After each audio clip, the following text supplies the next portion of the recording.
Good evening and welcome to our Good Friday service. During our service tonight, we will not be collecting an offering. If you wish to give an offering, you may do so electronically or by placing it in black boxes in the exits. During tonight's service, several members of our congregation will read the Passion Story. Interspersed will be several hymns. You are invited to sing along with the hymns. Our service will end in silence, and you will not be ushered out. Please feel free to sit and meditate as long as you wish and leave whenever you are ready. I would like to remind you to return on Sunday morning at 10 a.m. for our in-person and online Easter Sunday celebration. As we anticipate the victory of resurrection, we must address the reality of crucifixion. In the apparent silencing of Jesus, in the belief that they had thwarted the inbreaking of a reign of God with its reversal of fortunes, the forces of empire felt vindicated that the ways of the world, business as usual, had been secured against the destructive insurgency. As we grieve and suffer in recalling and remembering the story of Jesus' betrayal, arrest, trial, and crucifixion and death, we also want to bear witness in a way that those who stood at the foot of the cross so long ago could not. We want to meditate, contemplate, and process the depths of love Jesus exhibited and how it impacts our own witness. By doing so, it is our hope that you will join in reclaiming the good news that Jesus preached and take on the mantle of discipleship Jesus calls us to for our own time. As we begin our worship, I invite you to rise as you are able and join in our responsive call to worship.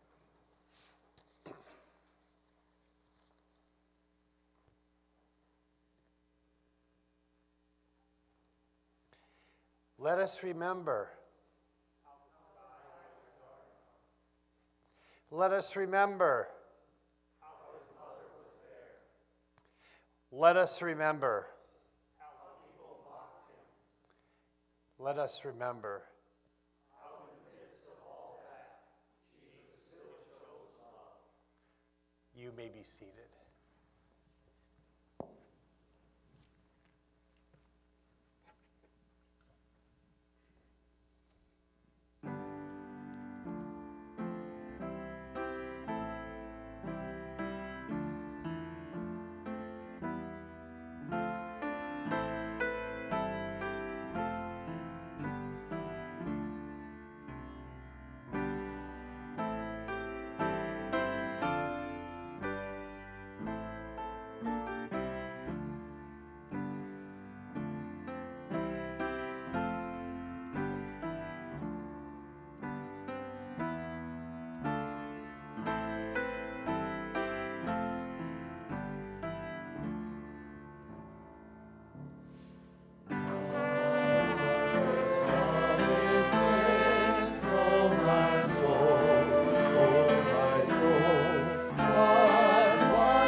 While Jesus was still speaking, Judas, one of the 12, arrived, accompanied by a great crowd with swords and clubs.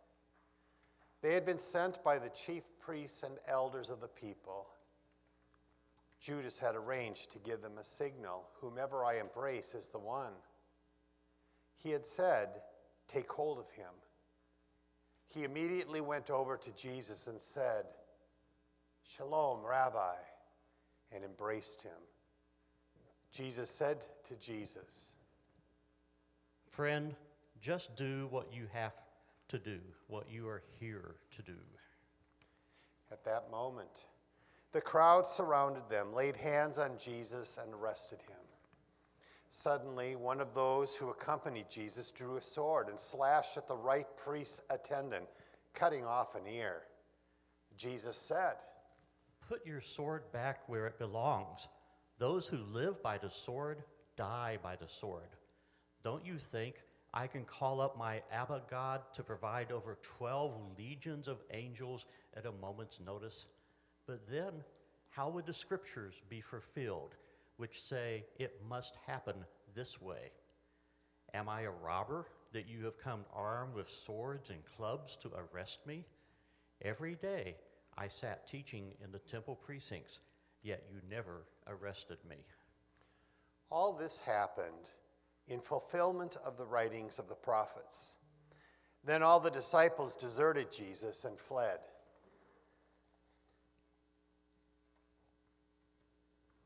Those who had seized Jesus led him off to Caiaphas, the high priest, where the religious scholars and elders had convened. Peter followed at a distance as far as the high priest's residence. Going inside, Peter sat down with the guards to await the outcome. The chief priests, with the whole Sanhedrin, were busy trying to obtain false testimony against Jesus so that they might put him to death. They discovered none, despite the many false witnesses who took the stand. Finally, two came forward who stated, "This man has declared, I can destroy God's sanctuary and rebuild it in 3 days." The high priest rose and addressed Jesus. "Have you no answer? What about this testimony against you?" But Jesus remained silent. The high priest then said to him, "I order you to tell us under oath before the living God whether or not you are the Messiah, the firstborn of God." Jesus replied, "You have said it yourself, but I tell you, soon you will see the chosen one seated at the right hand of power and coming on the clouds of heaven." At this, the high priest tore his robes and said, "Blasphemy! What further need do we have of this witness? You yourselves have heard the blasphemy. What is your verdict?" They responded, "He deserves death." Then they spat at his face and struck him with their fists. Others slapped Jesus, saying, "Play the prophet for us, Messiah. Who struck you?"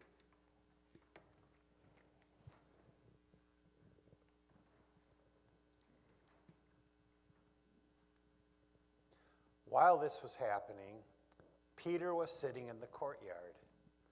One of the attendants came over and said, "You were with Jesus the Galilean too, weren't you?" But Peter denied it in front of everyone. He said, "I don't know what you're talking about." When Peter went out to the gate, another attendant saw him and said to those nearby, "This one is Jesus of Nazareth." Again, he cursed and denied it. "I don't know him." A little while later, some bystanders came over to Peter and said, "You certainly are one of them. Even your accent gives you away." At that, Peter began cursing and swore. "I don't know the man." Just then a rooster began to crow, and Peter remembered the prediction Jesus had made. "Before the rooster crows, you will disown me 3 times. Peter went out and cried bitterly.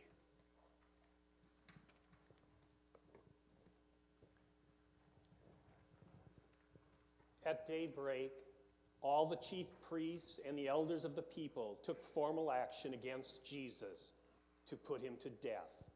They bound him and led him away to be handed over to Pilate, the governor. When he saw that Jesus had been condemned, Judas, who had betrayed Jesus, felt remorse. He took the 30 pieces of silver back to the chief priests and elders and said, "I have sinned. I have betrayed innocent blood." "What's that to us?" they answered. "That's your affair." So Judas flung the money into the sanctuary and left. Then he went off and hanged himself. The chief priests picked up the silver, observing, "It's against the law to deposit this in the temple treasury, since it is blood money." After some discussion, they used the money to buy Potter's Field as a cemetery for foreigners. That is why that field, even today, is called Blood Field. Then Jesus was arraigned before Pontius Pilate, the governor, who questioned him. "Are you the king of the Jews?" Jesus replied, You say that I am. Yet when Jesus was accused by the chief priests and elders, he made no reply. Pilate said to Jesus, "Surely you hear how many charges they bring against you." but Jesus did not answer Pilate on a single count, much of the governor's surprise. Now, on the occasion of a festival, the governor was accustomed to release one prisoner, whomever the crowd would designate. At the time, they were holding a notorious prisoner named Barabbas. So when the crowd gathered, Pilate asked them, "Which one do you wish me to release to you? Barabbas or Jesus, the so-called Messiah?" Pilate knew, of course, that it was out of jealousy that they had handed Jesus over.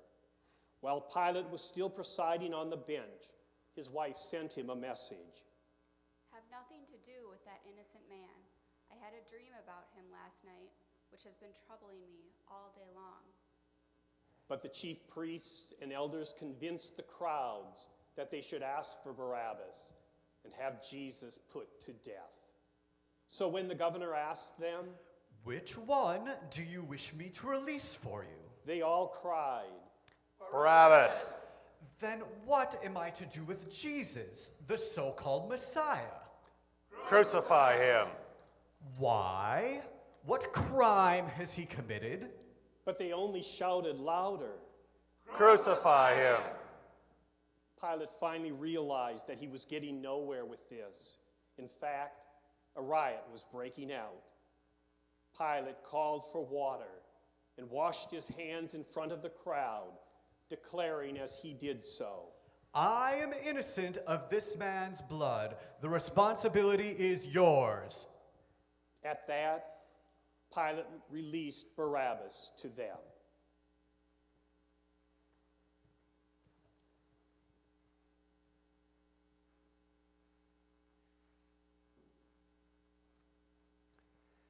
Pilate had Jesus whipped with a cat o' nine tails, then handed him over to be crucified.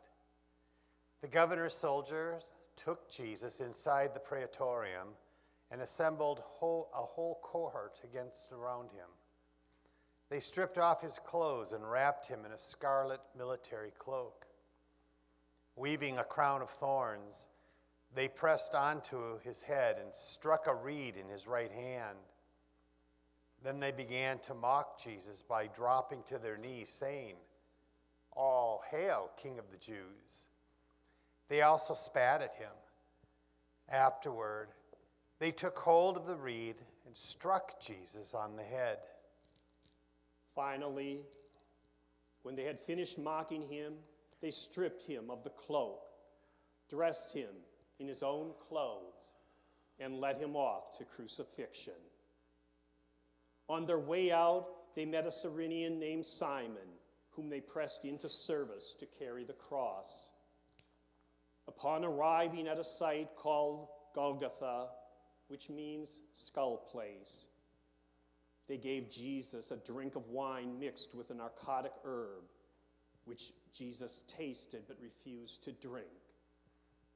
Once they had nailed Jesus to the cross, they divided his clothes among them by rolling dice. Then they sat down and kept watch over him. Above his head, they put the charge against him in writing. This is Jesus, King of the Jews.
Two robbers were crucified along with Jesus, one at his right, one at his left.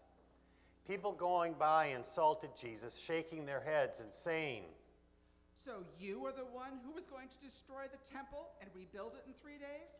Save yourself, why don't you? Come down off that cross if you are God's own." The religious authorities also joined in the jeering. He saved others, but he cannot save himself. So he's the King of Israel? Let's see him come down from that cross, and then we'll believe in him. He trusts in God. Let God rescue him now. After all, he claimed to be God's own. The robbers who had been crucified with Jesus jeered at him in the same way.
At noon, a darkness fell over the entire land until about 3 in the afternoon. At that hour, Jesus cried out with a loud voice, Eli, Eli, lama sabachthani. My God, why have you forsaken me? This made some of the bystanders who heard it remark, "He is calling for Elijah." One of them hurried off and got a sponge. He soaked the sponge in cheap wine and, sticking it on a reed, tried to make Jesus drink. The others said, "Leave him alone. Let's see whether Elijah comes to his rescue." Once again, Jesus cried out in a loud voice. Then he gave up his spirit.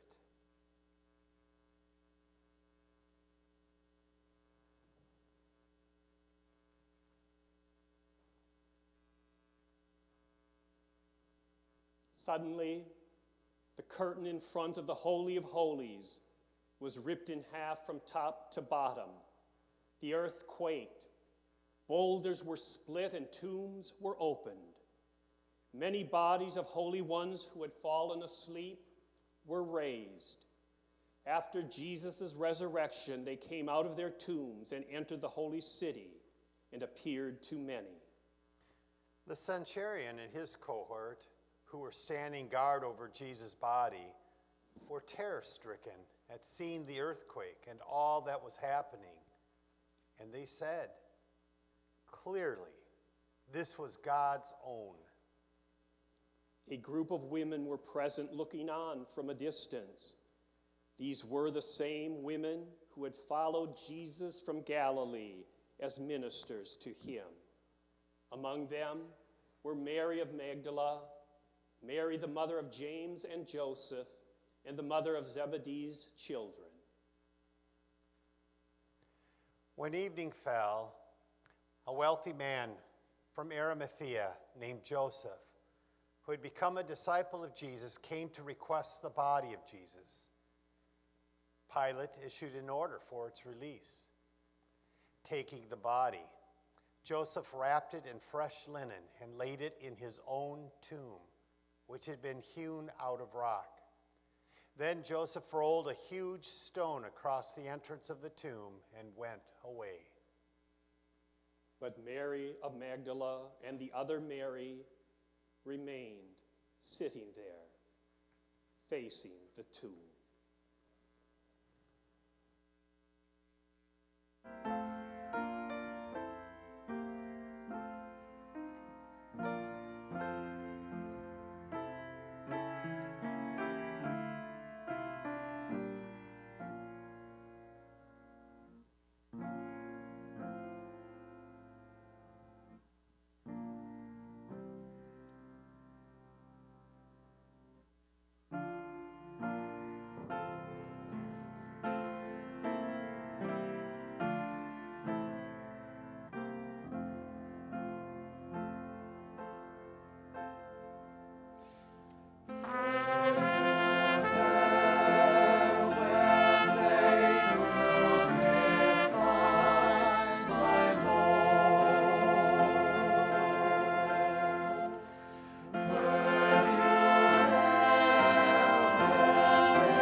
time.